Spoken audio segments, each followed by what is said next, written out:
Merci beaucoup, Perrine, pour ces propos introductifs. Isabelle, sur France Victime déjà, sur vous et sur la complexité, sur la richesse, on va dire le foisonnement de ces dispositifs. Oui, merci. Bonjour à toutes et à tous.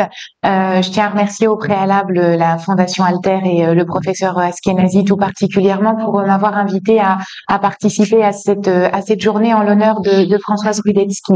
Ma place dans cette table ronde consacrée donc à l'accompagnement des victimes a pour visée principale de vous montrer le rôle plus particulier du secteur associatif dans cette mission d'accompagnement et de prise en charge des victimes et d'actes de terrorisme, plus particulièrement en ce qui nous concerne aujourd'hui. Donc je représente à cet égard plus particulièrement le réseau associatif France Victime. Donc France Victime qui est une fédération qui regroupe 130 associations d'aide aux victimes, donc qui sont présentes sur tout le territoire. Je précise ceci parce que d'emblée, ça permet d'avoir en tête que un accompagnement dans la proximité peut véritablement être proposé aux victimes et à leurs proches. Ce mouvement associatif, très rapidement, il est né il y a un peu plus de 40 ans désormais, à l'époque de Robert Badinter quand il était garde des Sceaux, et qui a donc initié cette réflexion de pouvoir apporter une réponse complémentaire à celle de l'État, s'agissant de la prise en charge et du soutien à apporter aux victimes. Quand j'évoque là les victimes, ce sont toutes victimes, quelle que soit l'infraction subie, puisque c'est la vocation généraliste des associations fédérées à France Victime, à savoir pouvoir proposer un accompagnement à toute personne qui s'estime victime, et ce qui inclut bien évidemment le soutien à l'égard des victimes d'actes de terrorisme. Donc l'idée, les réflexions sont lancées au début des années 80, en 1986 plus précisément. France Victime est créée. Alors ça s'appelait pas France Victime à l'époque, mais INAVEM, Institut National d'Aide aux Victimes et de Médiation. Vous le constatez rien que quand je le dis, c'est pas très clair, pas très visible. D'où ce souhait, donc il y a quelques années, de changer de nom pour avoir une meilleure visibilité à l'égard des partenaires, mais aussi et surtout à l'égard des victimes que nous accompagnons au quotidien.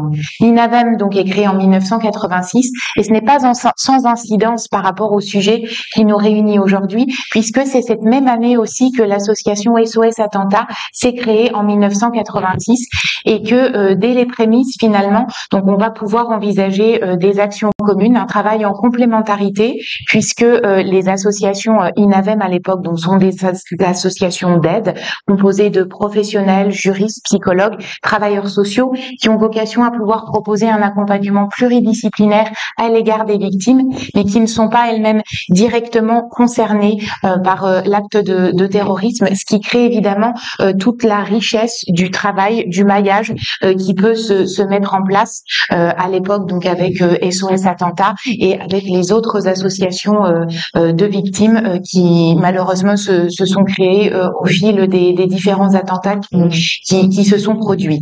On a eu donc le réseau d'aide aux victimes à travailler dès les débuts et à de multiples reprises avec Françoise Rudetsky. Je pense plus particulièrement, alors à travers donc les éléments que mes collègues ont pu me rapporter, au gros travail qui a été initié particulièrement à la suite des attentats de 1995, où pour la première fois donc a été posée cette réflexion de penser ensemble pour un meilleur accompagnement plus cohérent et plus harmonisé des victimes et de leurs proches.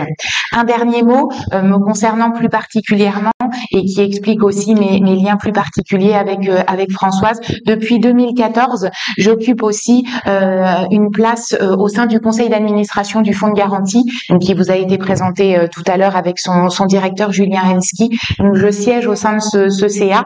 3 places sont dévolues aux personnes ayant manifesté leur intérêt pour les victimes, selon les textes. Et bien donc aux côtés de Françoise, j'assurais et j'assure toujours donc cette place. Donc ce qui m'a permis aussi de travailler en étroite collaboration et de m'inspirer, de prendre aussi de toute l'expérience, l'expertise et les précieux conseils de Françoise. Voilà. voilà pour ces premiers éléments, et pour d'emblée vous montrer aussi donc les différentes synergies associatives qui peuvent œuvrer dans l'accompagnement des victimes, avec les associations d'aide d'un côté, les associations de défense de l'autre, mais pour vous démontrer aussi et vous illustrer le fait que il y a de la place entre guillemets pour tout le monde, et que c'est ensemble véritablement que l'on peut œuvrer dans un accompagnement optimal et le plus individualisé possible à l'égard des victimes et proches de victimes. Merci beaucoup Isabelle, cette présentation.